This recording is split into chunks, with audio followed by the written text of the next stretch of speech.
The Conrad Mills grain elevator sat at the edge of the county road like it had always sat there and always would, a thing as permanent as the tree line to the east and the water tower to the north. It was a Tuesday morning in the last week of September 1998, and the light was the kind of flat gray light that comes to western Missouri when the season is turning, when the fields are open and the air smells of cut stems and turned earth, and the particular dryness that follows a harvest. Earl Hutchins had been standing at the window of his feed store since 7 that morning. This was not unusual. Earl had stood at that window for 30 years watching the intersection of routes B and 7, the way a man watches something he has come to understand completely, not because it was always interesting, but because it was always true. He knew the rhythm of every truck, every farmer, every load. He knew who ran early in the season and who waited. He knew whose equipment broke down in the second week and whose held together through the last field. He knew the sound of a Peterbilt with a full grain bed before it came around the curve, and he knew the difference between a truck that had done its business and a truck that had not. The Peterbilt came in at 8 that morning, loaded, moving with the heavy deliberateness of a truck carrying 12,000 bushels of soybeans. Earl watched it turn into the elevator lot and disappear behind the scale house. He went back to his invoices. At 9:15, he looked up and saw the same truck pulling out of the elevator lot and turning back down the county road. The grain bed was still full. Earl stood at the window for a long moment. A truck leaving the elevator with a full grain bed on a Tuesday morning in late September was not something you saw unless something had gone wrong. He knew whose beans were in that truck. He had known Margaret Calloway since she was 12 years old, since the days she used to come into his store with her father Lyle to buy hog feed, standing straight and quiet beside the man while he settled accounts, watching everything. Earl sat down. He did not pick up the phone yet. He thought about what he had seen and what it meant, and he thought about Meg Calloway, and he thought about Lyle, who had been dead 3 years now. Then he went back to his invoices and waited until afternoon. Across the county road in the small office at the front of the Conrad Mills facility, Don Reardon was standing at his own window. He was 54 years old and had managed this elevator for 22 years. He had stood at this window and watched trucks come and go 10,000 times. He knew the rhythm, too, the same way Earl knew it, except that Don's rhythm was about weight and moisture and grade and the daily movement of commodity prices on the board. He was holding the probe sample result in his right hand. 12% cracked soybeans. The Conrad Mills policy was 10% maximum. The number was not ambiguous, and the policy was not flexible because the policy existed for a reason. Blending lots with high crack percentages drove down the grade of the entire blend and created a cleaning cost that landed on the elevator's margin. Don had not invented the policy. He had inherited it, and he had enforced it consistently for 22 years, and he had been right to do so. He had offered Margaret Calloway 45 cents per bushel below the board price to account for the dockage. He had made the offer the way he made every offer, without apology and without pressure, because it was the fair commercial offer under the circumstances. 45 cents on 12,000 bushels was $5,400 out of her revenue. He knew she was doing that math while he was talking. He watched her do it. She didn't reach for a calculator. She didn't ask him to repeat the number. She just stood beside the truck for about 45 seconds, looking at nothing in particular, and then she thanked him for his time and told the driver to take the load back. She thanked him the way a person thanks someone when the transaction is genuinely complete, not the way a person thanks someone when they are angry and hiding it. Don had seen both versions many times. This was the first kind. That was what made him stand at the window longer than he needed to, watching the Peterbilt turn onto the county road, the grain bed riding high and full against the gray September sky. He had simply been talking to a commodity grower, he told himself. That was the business he was in. He went back to his desk and processed the next load, and he did not think about that Tuesday morning again for a long time. On the county road, sitting in the passenger seat of the Peterbilt as it rolled back toward the Callaway farm, Meg said nothing. The driver, a hired man who worked for Linda Bosworth on the neighboring property, glanced over at her once. He was a practical man who had driven grain trucks for 15 years, and he understood what a full load coming back from the elevator meant in operational terms. He understood it meant money lost or at least deferred. He felt he should say something useful. "I could go back and try to negotiate," he said. "Sometimes Reardon moves a little if you push him right." Meg looked at the road ahead. "Take me home," she said. Same voice she had used to tell him to leave the elevator. Not sharp, not defeated, just the voice of a woman who had already moved on to the next question. The driver didn't say anything else. He drove. Meg was 36 years old that September. She had grown up on the 200-acre Callaway farm, the older of two children, and had worked it from the time she was old enough to be useful without being a liability. Her parents, Lyle and Eleanor Callaway, had farmed it in soybeans and corn, with a small hog operation that Eleanor managed with the same methodical care she applied to everything she did, which was considerable care. Meg had left for the University of Missouri in 1981 and had come back with a degree in food science 4 years later. She had spent the following 8 years in Kansas City working for a mid-sized food manufacturer that produced packaged snack foods and grain-based products sold to grocery chains throughout the Midwest. She had started in quality control and moved into product development, where she learned in the particular way that you only learn things when you are responsible for them professionally, how a food product moved from raw agricultural material to retail shelf, and what happened to its value at every step of that journey. She had left Kansas City in 1993 when Lyle's health declined. She had intended to stay a year, maybe two, to help with the farm transition and be present while her father was still present. She had stayed because something about the combination of what she knew from food science and what the farm represented had turned out to be more interesting to her than anything she had been doing in an industrial kitchen. Her brother Tom, 4 years younger and living in St. Louis, where he worked as a structural engineer, had come back that first autumn to help sort through the farm's finances.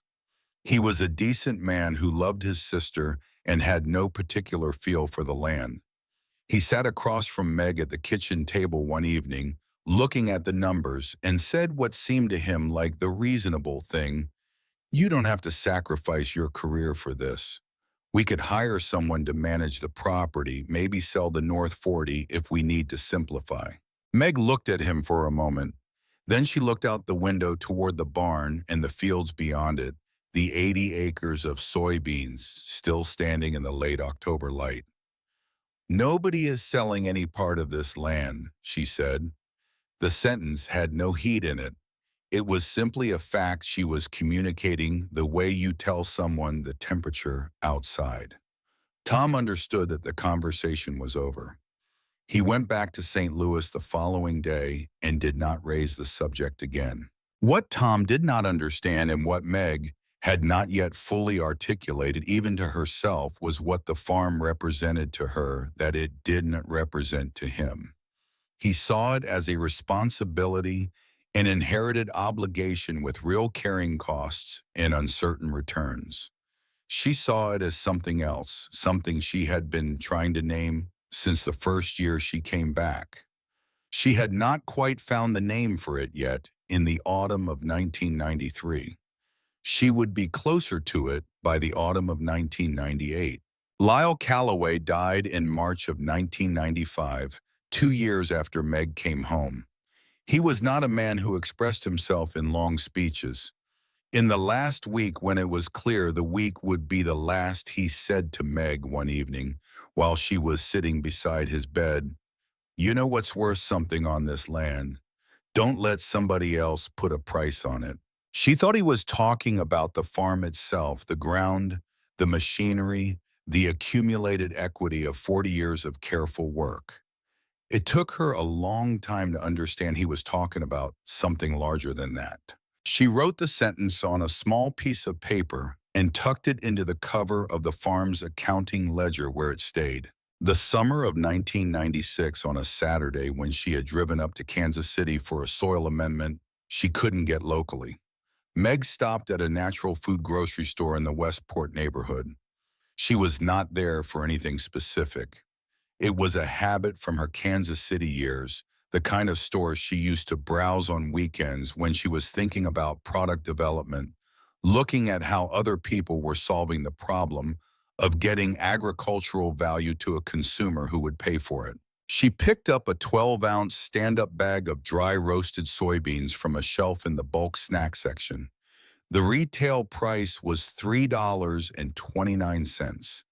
She turned the bag over, looked at the weight, looked at the price.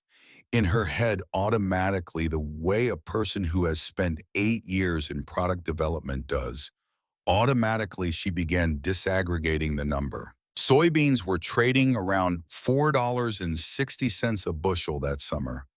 A bushel weighed 60 pounds. That worked out to roughly 7.5 cents per pound at commodity price. The bag in her hand was 12 ounces, 3/4 of a pound. Raw material cost at commodity price a little under 6 cents. Retail price of the finished bag, $3.29. Someone was capturing the difference between 6 cents and $3.29. Someone had cleaned the beans, roasted them, seasoned them, packaged them, labeled them, distributed them, and placed them on this shelf. That chain of steps existed, and the value it created was real, and the person who grew the soybeans was receiving 6 cents of the 3.29. She placed the bag in her cart and bought it. She drove back to Cass County. That evening, she ate some of the beans at the kitchen table and thought about what she had tasted. They were good, not extraordinary, not the product of some secret or specialized knowledge that she could not access. They were clean soybeans that had been roasted well with honest seasoning, and someone was selling them at retail for 32 times the commodity price of the underlying ingredient. She did not do anything with that calculation for 2 years. Sometimes you have to wait for circumstances to make the obvious thing obvious. The circumstance arrived on a Tuesday morning in late September of 1998 when Don Reardon handed her a probe sample result showing 12% cracked soybeans in a load she had brought in from 80 acres that had yielded 38 bushels per acre, a solid yield for that part of the county. The cracked percentage was higher than it should have been because she had run the combine cylinder speed slightly fast during one long day of harvest and had not caught the problem until the damage was done.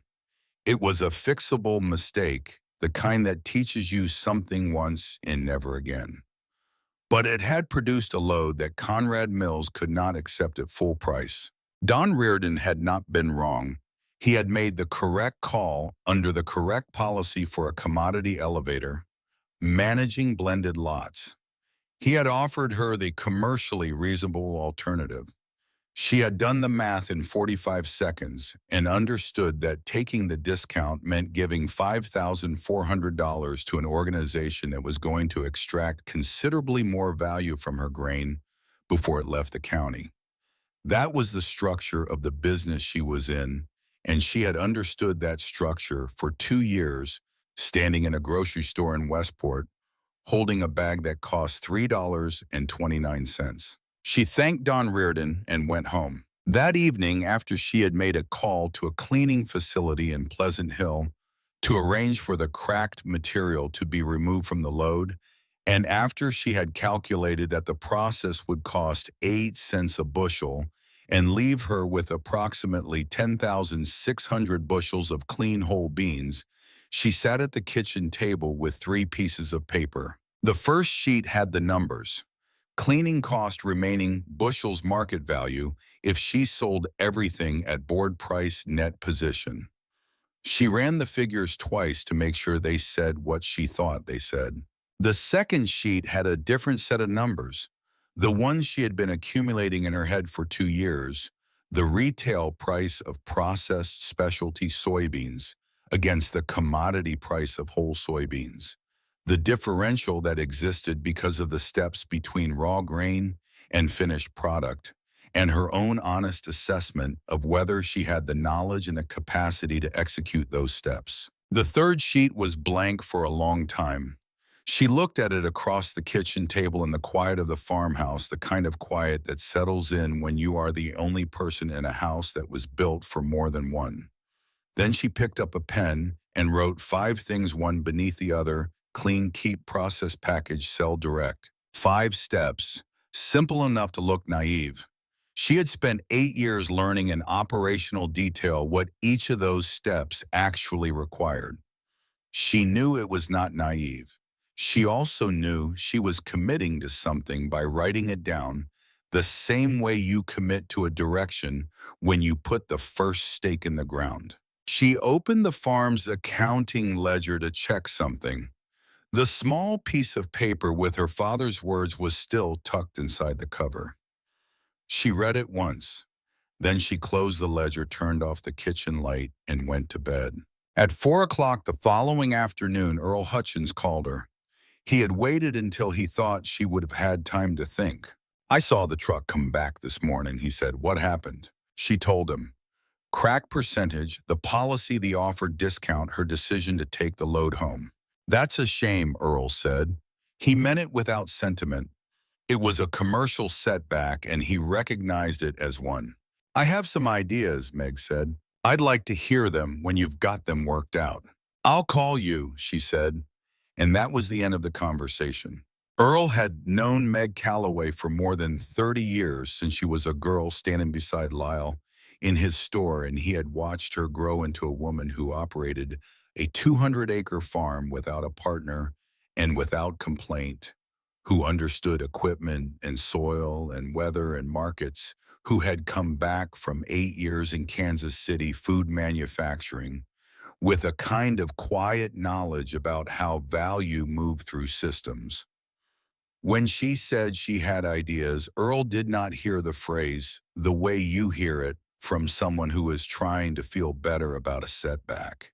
He heard it from someone who had already solved the problem and was deciding how much to say. He did not tell her that. He said it was a shame and that he would like to hear her ideas.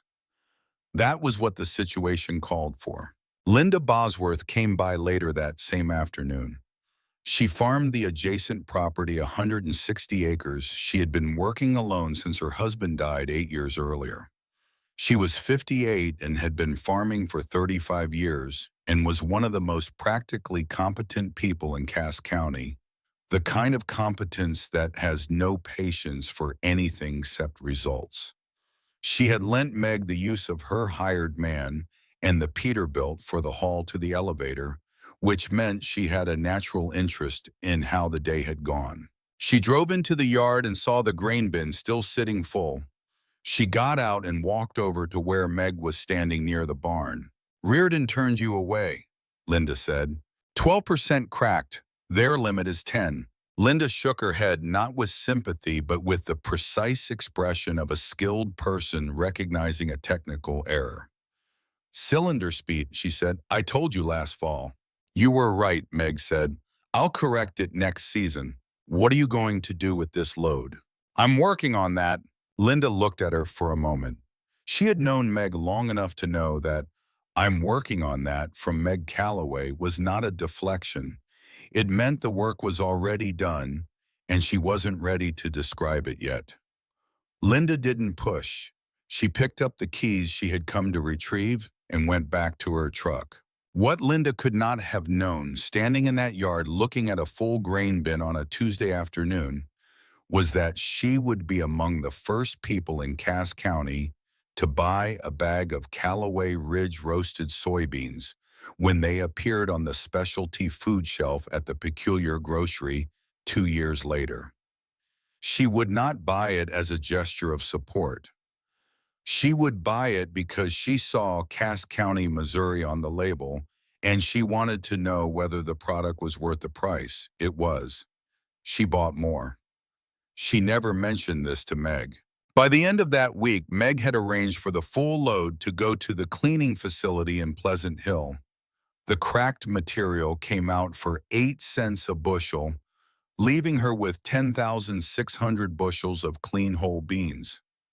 She sold 5,300 bushels through a different elevator at board price and moved the money into the farm's operating account. She kept the other 5,300 bushels in the bin nearest the east end of the barn, the end she had already begun to think about differently.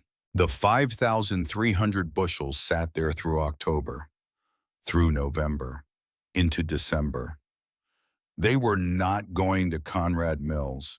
They were not going anywhere at commodity price.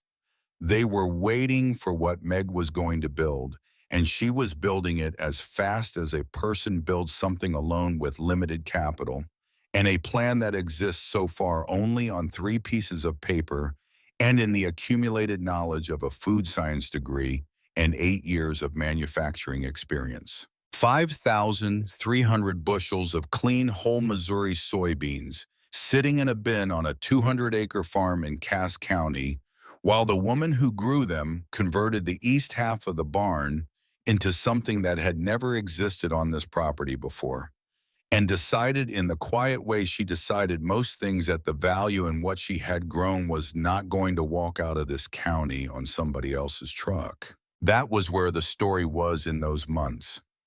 Not in the drama of the elevator, though that morning would matter forever. Not in the $5,400 she had declined to give away, though that number would be told and retold as the origin of what came after. The story was in the 5,300 bushels sitting in the dark of a grain bin in late autumn, and in the woman working in the barn on the other side of the wall, and in the 5 words she had written on a piece of paper at the kitchen table, and the 1 sentence her father had spoken in the last week of his life that she was finally beginning to understand completely. Don't let somebody else put a price on it. She had thought he meant the land.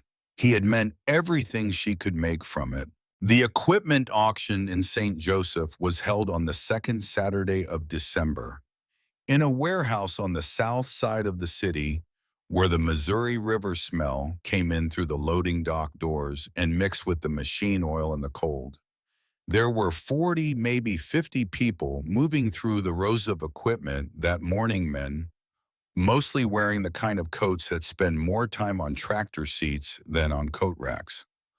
Meg arrived early. She had a printed list of 3 items she wanted to inspect before the bidding started, and she moved through the warehouse the way she moved through most situations, without announcing herself and without wasting time. The rotary drum roaster was in the 3rd row toward the back. It was a commercial-grade unit, steel construction, 8-foot drum, the kind of equipment that had been built to run production batches continuously and had done exactly that for years before the nut processing operation that owned it went under. It was not new. The exterior showed the honest wear of a machine that had been used seriously. But the wells were solid and the drive mechanism moved without grinding when Meg manually rotated the drum, and the burner assembly was intact. Standing beside her was Walt Greer. Dale, her cousin, had brought him. Walt was 67 years old and had farmed his own ground in Cass County for 4 decades before selling the operation to his son 2 years earlier. He had run grain drying equipment for 20 years and knew the mechanics of heat and rotation the way some men know the feel of soil between their fingers. Dale had called him the night before and asked if he would come look at a machine his cousin was thinking about buying, And Walt had said yes, the way men of his generation said yes to that kind of request without needing a full explanation, because Dale had never asked him for anything he did not have a reason to ask for. Walt walked around the roaster once without speaking.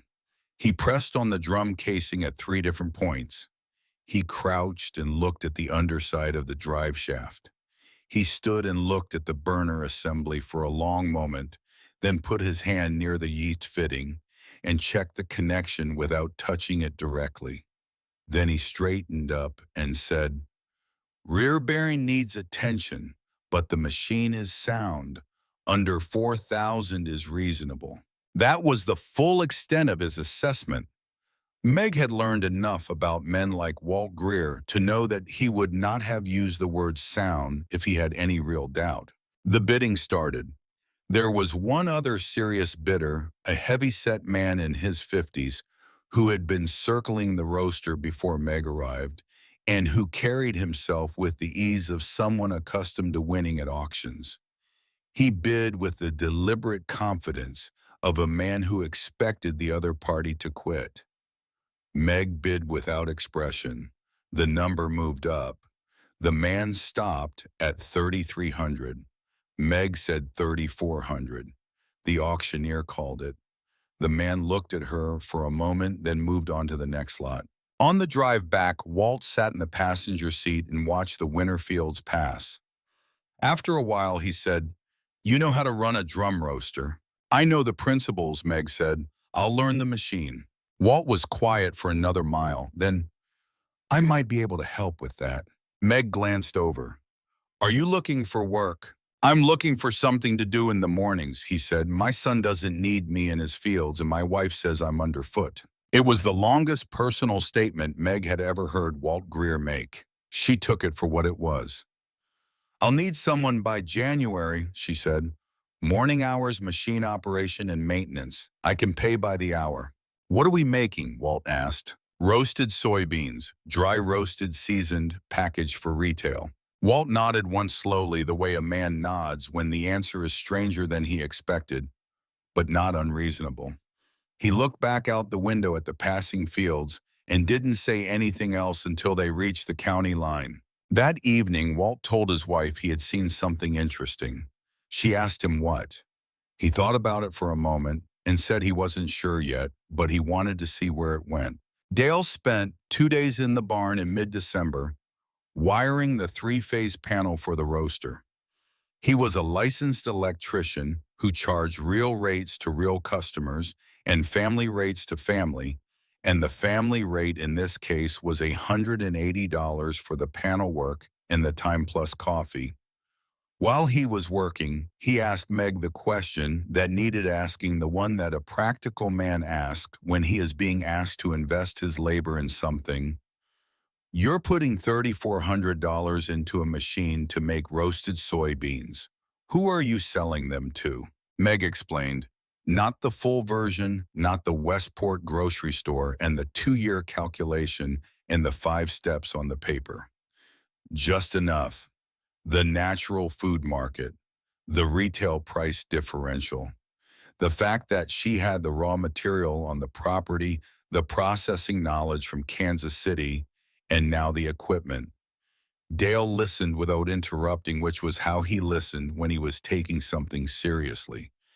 When she finished, he said, "All right, I still need the coffee." He finished the panel on the 3rd day. The roaster was bolted down, wired, and ready.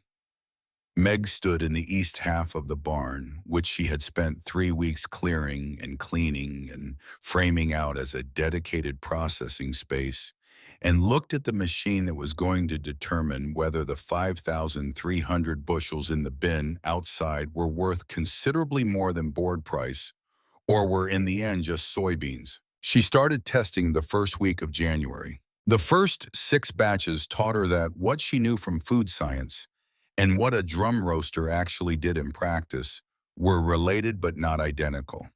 In a controlled production environment with calibrated equipment and consistent feedstock, you could apply principles reliably.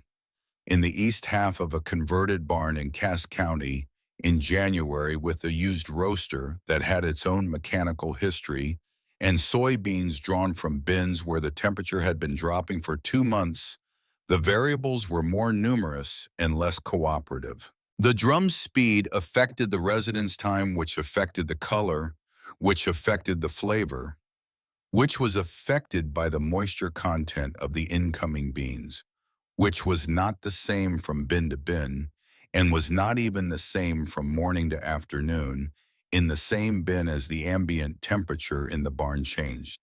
She kept a log for every batch. Input moisture drum speed temperature at the burner time in the drum, output color on a simple scale she defined for herself, taste score on 5 points. After 6 batches, she had data, and she had problems, and she had a clearer understanding of which variables were controllable and which ones she needed to account for before they became problems. Walt arrived the second week of January without a formal start date, having been set simply driving into the yard at 7 in the morning on a Monday and walking into the barn. Meg was already there. He looked at the batch log from the previous week, asked 2 questions about the drum speed settings she had been using, and then stood beside the machine for the next 2 hours observing without touching anything. At the end of that time, he said, "Try adding 8 RPM to the drum speed and dropping your burner temp by 15 degrees. You'll get more even color without losing internal moisture." Meg adjusted the settings. She ran a batch 11 with those parameters. The output was noticeably better than anything she had produced in the first 10 batches. She did not say much about that. She wrote the parameters in the log, noted the output quality, and set up the next batch. Walt seemed to understand that this was the appropriate response. The evening of batch 7 had been the low point, though it had not felt like a crisis at the time. It had felt like the honest assessment of a situation that was harder than she had estimated. The bin from the north section of the barn had higher moisture than the other bins because the north wall was less insulated and the temperature differential over a cold night had been enough to affect the grain. 1/3 of the batch came out dark at the edges. The rest came out underdeveloped. 80 pounds of soybeans that were not what they needed to be. Meg stood in the barn at 11 o'clock at night and looked at the output spread across the sorting table. She was 36 years old. She had a used roaster, 5,200 remaining bushels, and 7 batches of data that told her she had underestimated the complexity of what she was doing. The question she was sitting with was not whether to continue. She had not seriously considered stopping.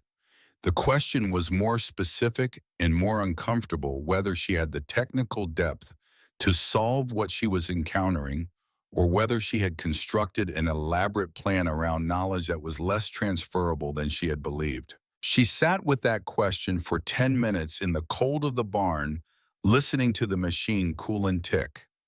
Then she picked up the moisture meter from the workbench and went to every bin in the barn, measuring and recording in the dark so that when she came back the next morning, she would know exactly what she was feeding into the drum.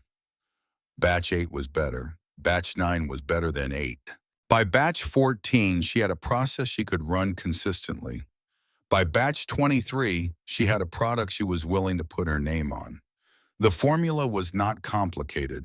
A light application of oil before the drum, a specific salt level she had arrived at through 4 batches of calibration, and the particular combination of temperature and residence time that the Cass County beans in Cass County winter air required. She believed, as a professional principle carried forward from her product development years, that a good ingredient well treated was worth more than a complicated formula applied to a mediocre one. The soybeans on this farm were good. She treated them accordingly. Walt was there for batch 23. When the output came off the sorting table, Meg took a handful and stood by the machine and ate them. Then she held out her hand to Walt. He took some. He chewed. He nodded once with a considered brevity, of a man who does not perform reactions.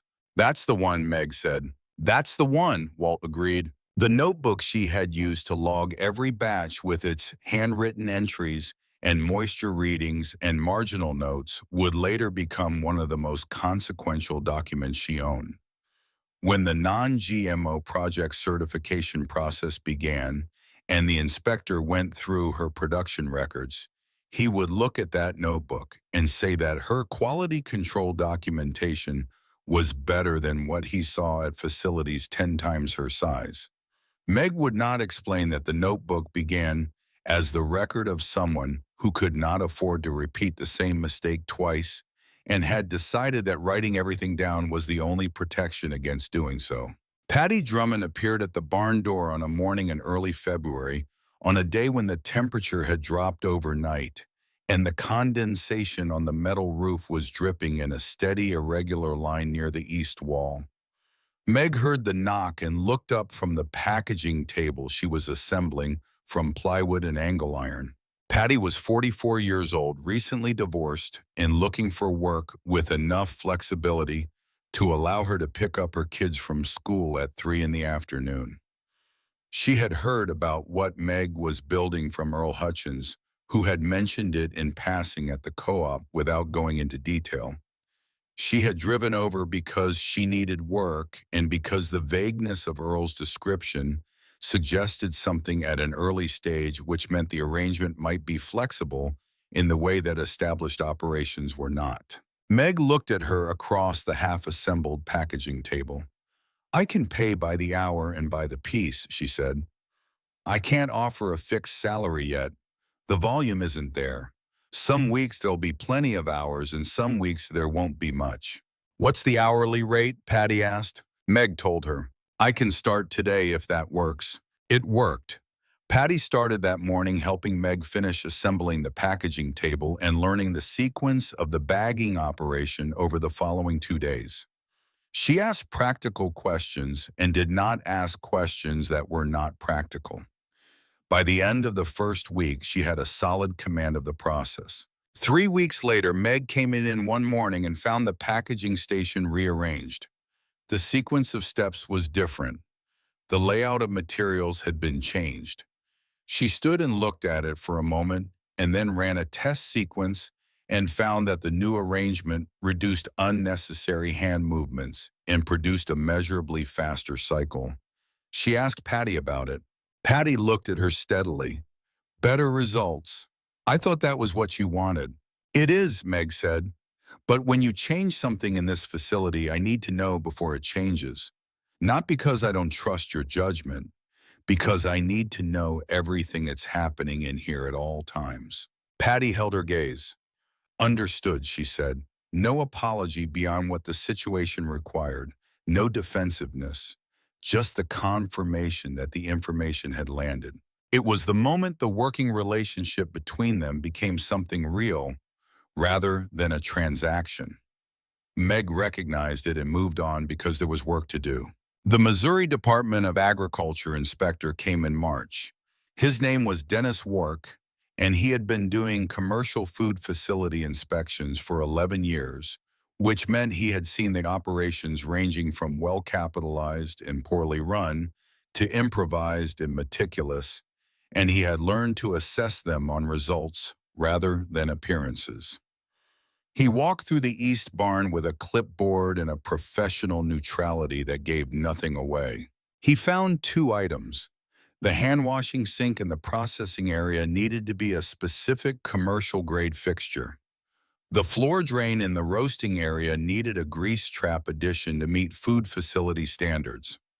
Both were structural corrections, not procedural ones. He wrote them on the form, then paused and said without looking up from the clipboard, "You're running this operation alone."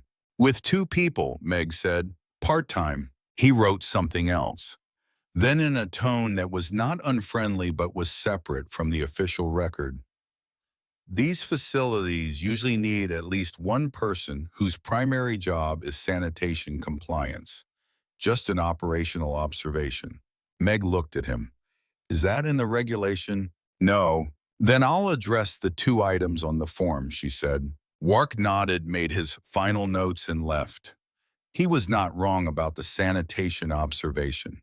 He was describing a real operational reality. But Meg had spent 8 years in food manufacturing, watching companies hire people for compliance tasks that should have been built into the process itself, and she had decided early that the Callaway Ridge facility would be built so that sanitation was not a separate job, but an integrated condition of every step.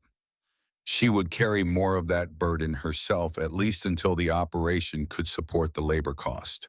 That was the trade she had made. The sink and the drain were done in a single weekend. 14 hours of her own labor, $2,100 in materials. The commercial license came through in April. She had applied for a Missouri cottage food license in January as a bridge, and she had begun the non-GMO certification process in February, knowing it would take time and that the certification, when it came, would open accounts that were currently closed to her. She had removed the non-GMO claim from the first production labels rather than make a statement she could not yet certify.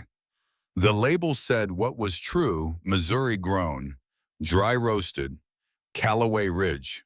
The labels had been designed on a borrowed computer at the Harrisonville Library on 3 separate evenings in February.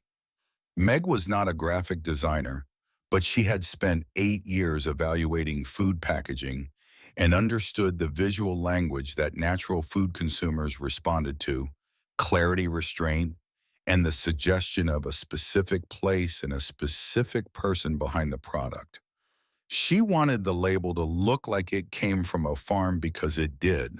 The illustration of the soybean plant came from her niece Annie Tom's daughter, who was 16 and in 10th grade and did not know she was designing a commercial logo.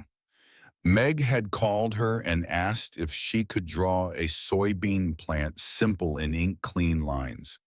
Annie had asked what it was for. Meg had said a product label. Annie had asked what product. Meg had said roasted soybeans. There had been a brief pause on the line, the particular pause of a teenager recalibrating her expectations of a phone call, and then Annie had said she would send something. The fax came 3 days later: a single branch with 3 leaves and 2 bean pods, the ink lines precise and unornamented. Meg looked at it for a long time. She made no changes. The drawing went to the label printer exactly as it had come off the fax machine, creased from transmission and slightly warm. That fax, the original, still sits in the top drawer of Meg's desk at the farm. It is not framed, it is not laminated. It is under a stack of old invoices, and it has been there since 1999, and it will likely be there long after the building around it has changed into whatever it becomes next. She loaded 2 cases of finished art into her pickup truck in the 3rd week of March and drove to Kansas City. She had made 8 appointments over 2 weeks of phone calls with natural food stores and independent grocers that carried specialty food sections. She had typed a 1-page sell sheet herself, single-spaced, with the farm name, the processing method, the price structure, the case quantity, and her phone number at the bottom. She wore the clothes she wore to any farm business meeting, which were the clothes she wore on the farm because she was a farmer and she was selling something that came from a farm, and she was not going to perform otherwise. At the 4th appointment in a natural food store in the Westport neighborhood, she sat across from the buying manager, a man named Marcus Webb, who was 35 and had been purchasing for specialty food retailers for a decade. He turned the 12-ounce bag over in his hands, read the label, and looked up. Non-GMO claim, but no certification mark, he said. Certification is in process, Meg said. I removed the claim from the label until the certification is complete. The sourcing is verifiable. The beans are grown on my farm. Why should I take your word on that? Meg looked at him without any change in her expression. You shouldn't take my word. You should taste the product and decide if it's worth carrying while the certification completes. If it isn't, I'll come back when the mark is on the label. Webb opened a sample bag. He ate several beans slowly, the way a professional taster eats, without hurrying toward a conclusion. Then he said 4 cases. 4? It was the largest single order of the day. Marcus Webb would still be ordering Callaway Ridge product 8 years later through 3 store expansions and 2 ownership changes, and he would tell people who asked about the brand that he had made the decision in about 30 seconds of tasting and that nothing that came after had given him any reason to revisit it. 5 of the 8 stores placed orders. The smallest was 2 cases. The largest was Marcus Webb's 4. She drove back to Cass County with committed orders totaling $840 and a clarity about what the next 12 months would require that she could not have manufactured for herself without having made those 8 phone calls and sat in those 8 rooms and watched 8 different people decide what the product was worth. The first year's revenue from Callaway Ridge roasted soybeans was $47,000. Against the commodity value of those same beans at board price on the day Don Reardon had handed back the probe sample, that number was nearly double. She had not left the county to do it. She had not raised capital. She had spent $3,400 on a roaster, $180 on electrical work, $2,100 on a facility correction, and 8 hours of her own time building a sorting table from plywood and angle iron. She did not make a speech about this. She updated the cash flow projection for year 2, adjusted the roasting schedule to meet what the distribution commitments would require, and in the spring planted her next soybean crop with a level of attention to variety selection that she had never applied before because she understood now that variety mattered in a way it never had when the beans were going to a commodity elevator. The natural food buyer who had tasted her product cared about flavor and texture. Don Reardon had never had a reason to care about those things and never would. Earl Hutchins got the full account in January, 4 months after his phone call. Meg drove to the feed store on a Thursday morning and sat in the chair across from Earl's desk and told him what she had built and what it had cost and what the first year had returned. Earl listened the way he always listened, without interruption and without visible reaction until she was finished. Then he said, "I think you might be onto something." He was, as he would later admit to anyone who asked, understating it considerably. What he did not say at the time, because it was not the kind of thing Earl Hutchins said while a situation was still in motion, was that he thought he was looking at something that would outlast both of them, something rooted in that east barn and that 80-acre field that would still be running long after the county road outside his window had been repaved twice and the co-op down the intersection had changed hands again. He thought that. He kept it to himself. He said she might be onto something and meant it as the highest assessment he knew how to offer in the moment. Outside the feed store window, the county road was empty in the January cold. The Conrad Mills elevator was visible at the edge of the tree line, its roof pale against the low sky, running its business the same way it ran its business every January, accepting loads, sampling grain, applying policy. Don Reardon was in his office, doing what he had done for 22 years correctly and professionally, with no knowledge that in a barn 2 miles down the county road, something had been built in the past 4 months that would eventually carry the name of the farm and the county and the woman who had grown the beans he had correctly declined to purchase at full price into 11 states and onto the shelves of 90 retail locations and into the hands of people who had never heard of Cass County and never needed to understand that what they were eating was exactly what it said it was. That January, none of that had happened yet. The product was in 8 stores. The revenue was $47,000. The roaster was running in the East Barn, and Walt Greer was there every morning, and Patty Drummond was there most days, and the second drum roaster had not been purchased yet, and the distribution agreement with Heartland Natural did not exist yet, and the non-GMO certification was still 18 months away. But the 5 steps were no longer on a piece of paper. They were operational, and the woman who had written them down at a kitchen table in September, in the quiet of a farmhouse that had gone from one generation to the next, on the logic that some things are worth holding and some prices are worth refusing, was already thinking about year 2. The second year did not arrive gradually. It arrived the way most things arrived at the Callaway farm, as a set of concrete requirements that needed to be met in sequence. And the question was not whether Meg was ready, but whether the operation she had built was capable of scaling to meet what the market was now asking of it. By the summer of 1999, the 8 Kansas City accounts had stabilized into reliable reorder cycles. 3 of them had increased their case quantities. The Westport store, where Marcus Webb had eaten the first sample without hurrying, was reordering every 3 weeks. A buyer in Lawrence, Kansas had called after a trade publication mentioned Callaway Ridge in a brief item about emerging Midwest specialty food producers, and had asked 2 questions: whether Meg could supply Lawrence consistently and whether she had an unsalted variety. Meg told him she could supply Lawrence and that she would have an unsalted option within 60 days.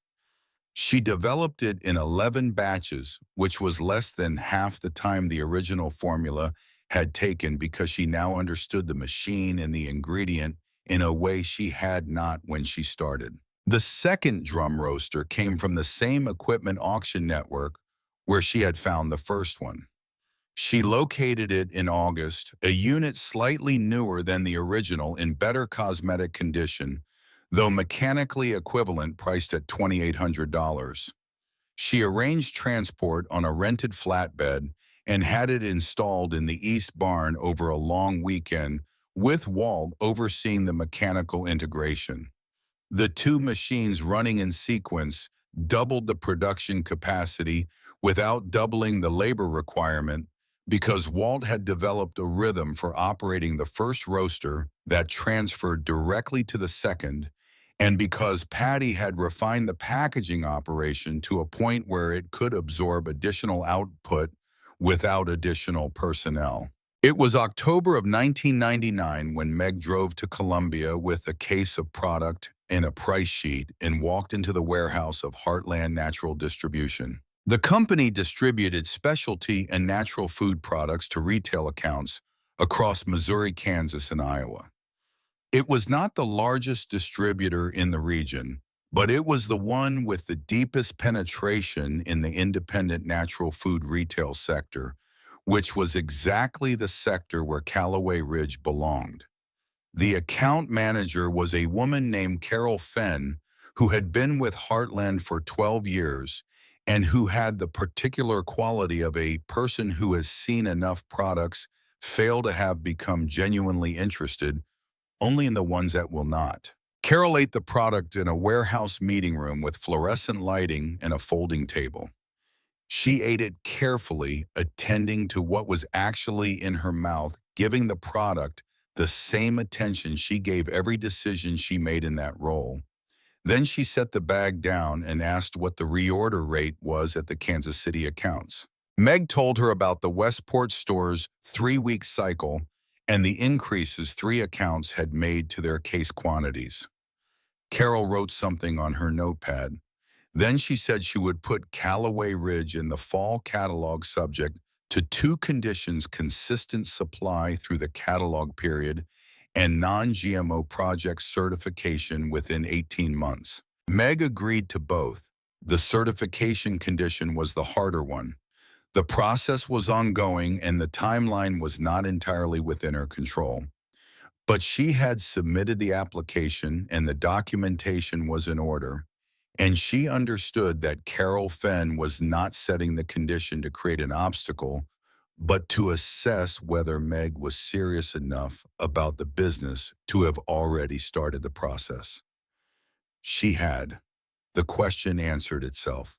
The Heartland Natural Catalog for winter 1999 listed Callaway Ridge dry-roasted soybeans in two varieties.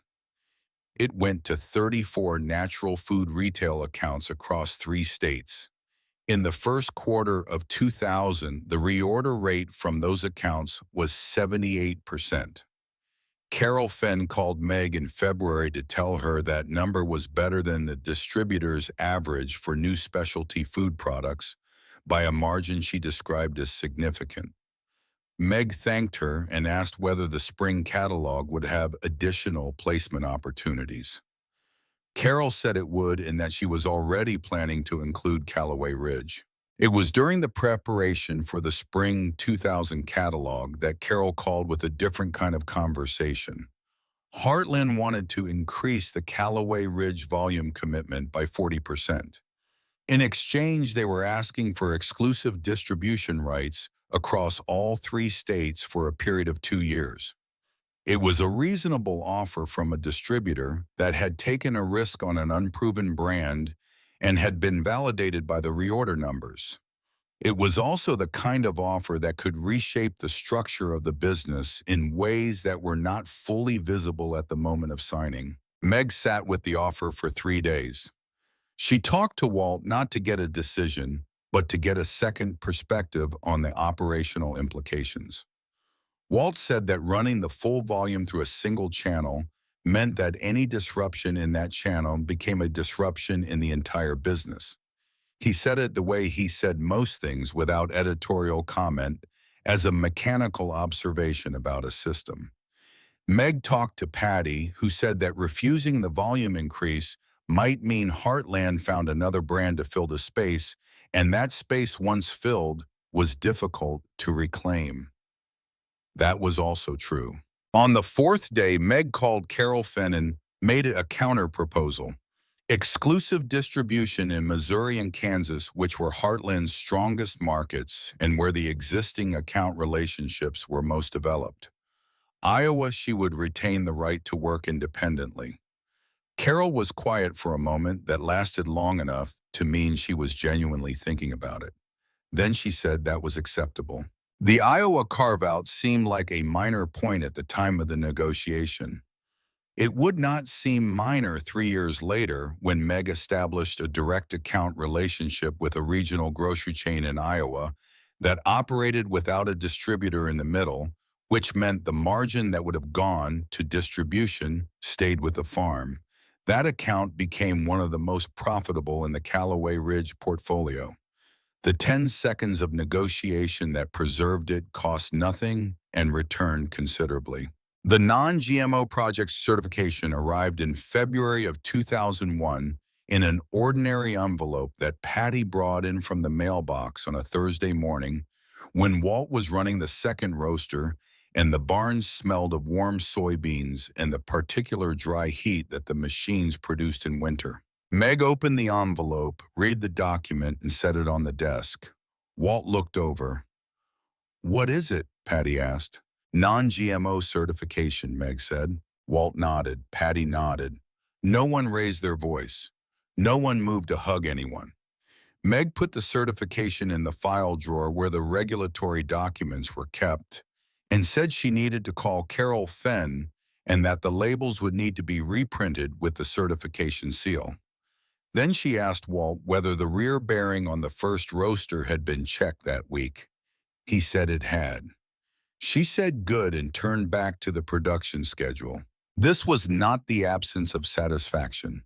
It was a particular kind of satisfaction that does not require ceremony, the kind that comes from completing something you had committed to finishing before you fully knew whether you could. The certification meant accounts that had been waiting for the seal would now open.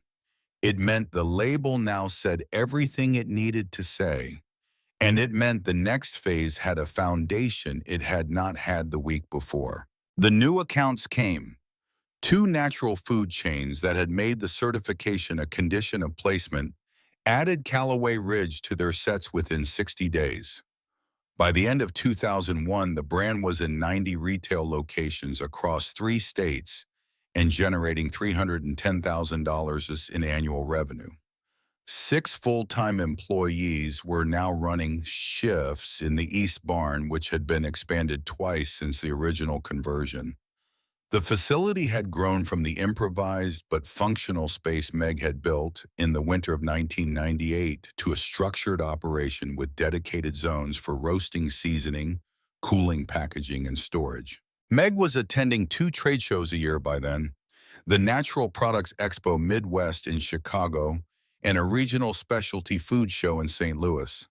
She drove to each one in her pickup truck with a pop-up display she had designed herself, a cooler of samples, and the specific willingness to talk to any buyer who stopped at the booth for as long as they wanted to talk. She had no promotional budget. She had a product that was consistent and a story that was verifiable, and the patience to tell it without embellishment.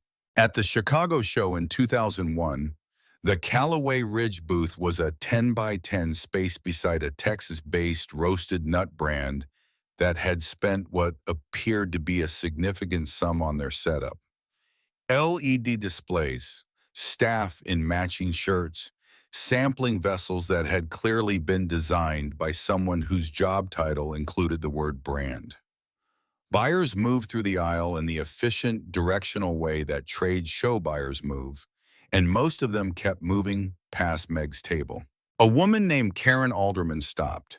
She was a buyer for a 12-store natural food chain in Illinois, and she had the look of someone who had been walking trade show floors long enough to be done with being impressed by things that were designed to impress her.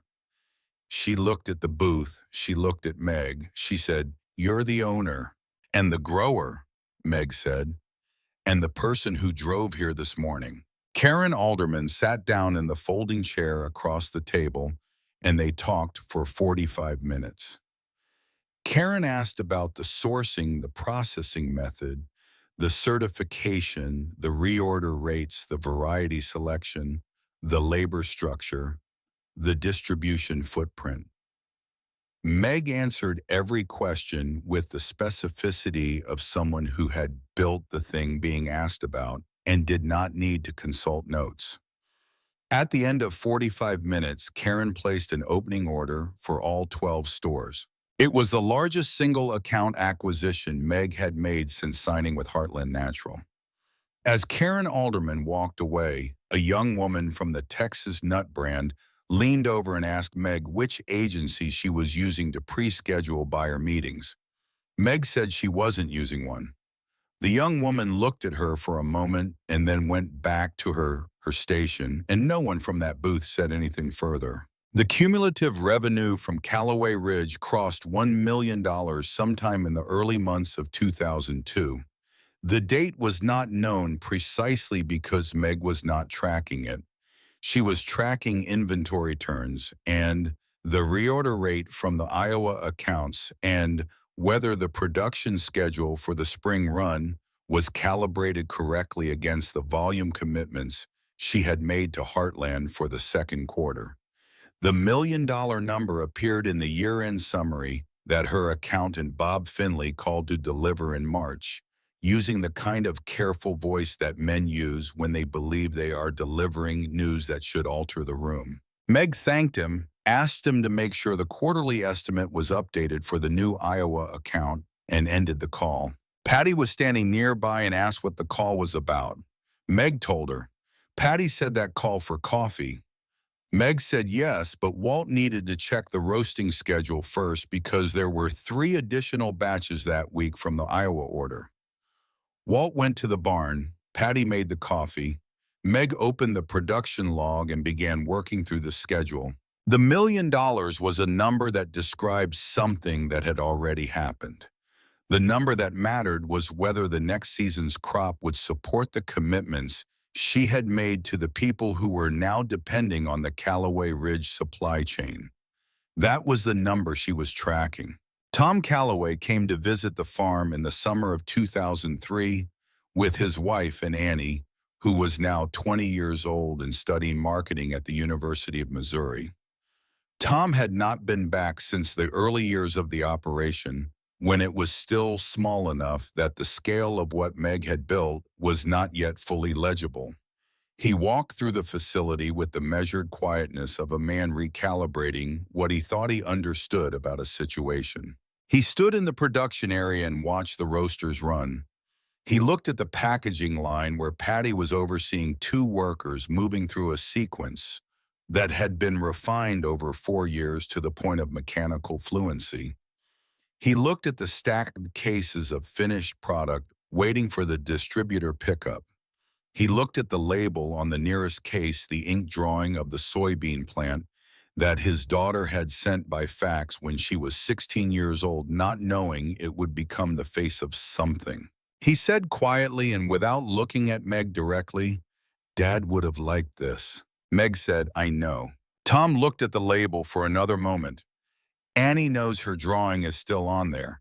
"It's not changing," Meg said. Tom nodded. He did not say anything else about the land, or about selling anything, or about the year he had sat at the kitchen table and described the farm as a problem to be simplified. Some reckonings happen in silence over time, in the presence of evidence that speaks for itself. Tom Calloway's reckoning happened in a converted barn in Cass County on a Tuesday afternoon in the summer of 2003, and it was complete by the time he walked back to his car. Don Reardon retired from Conrad Mills in June of 2004 after 30 years of managing the elevator. He had run the operation the right way for 3 decades, and that had always been true of him. Meg sent him a jar of roasted soybeans when she heard he was retiring. She included a handwritten note that said she had found a use for the beans he had sent back. She did not write anything else because nothing else needed to be said. Don received the bomb and the note at home on a Thursday afternoon about 2 weeks after his last day at the elevator. He read the note twice. He opened the car and ate some of the soybeans standing at his kitchen counter, because that is how men of his generation eat things they are sampling, standing up without a plate. They were good, better than good. There was something in the flavor that he could not have described technically, but that registered as the particular character of a specific ingredient treated with specific care, not the generic product of a process applied to undifferentiated commodity grain. He thought about the probe sample he had taken from the Peterbilt in September of 1998.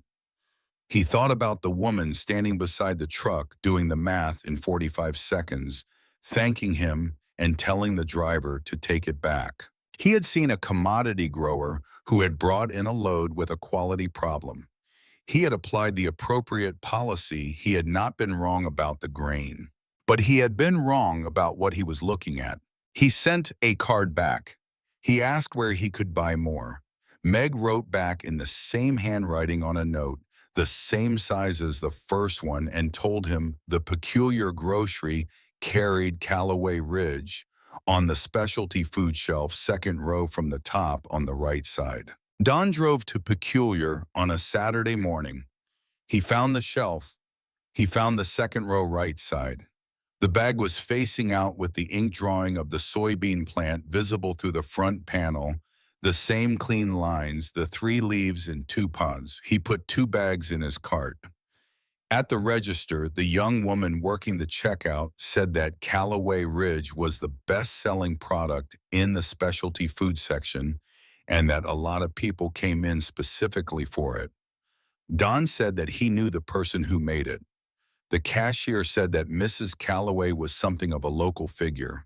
Don paid for the bags and walked to his car. He sat for a while before starting the engine. He thought about 30 years of running the elevator. He thought about 10,000 loads sampled and graded and accepted or discounted or turned away. He thought about the specific Tuesday morning in September and the specific result on the probe, and the specific woman who had done 45 seconds of math and decided to go home. He had not been wrong, he knew that. But the knowledge of not being wrong and the knowledge of what had happened because of that morning were two separate things. And sitting in the parking lot of the peculiar grocery with 2 bags of Callaway Ridge soybeans on the passenger seat, both of those things were true at the same time, and he held them both without needing to resolve the tension between them.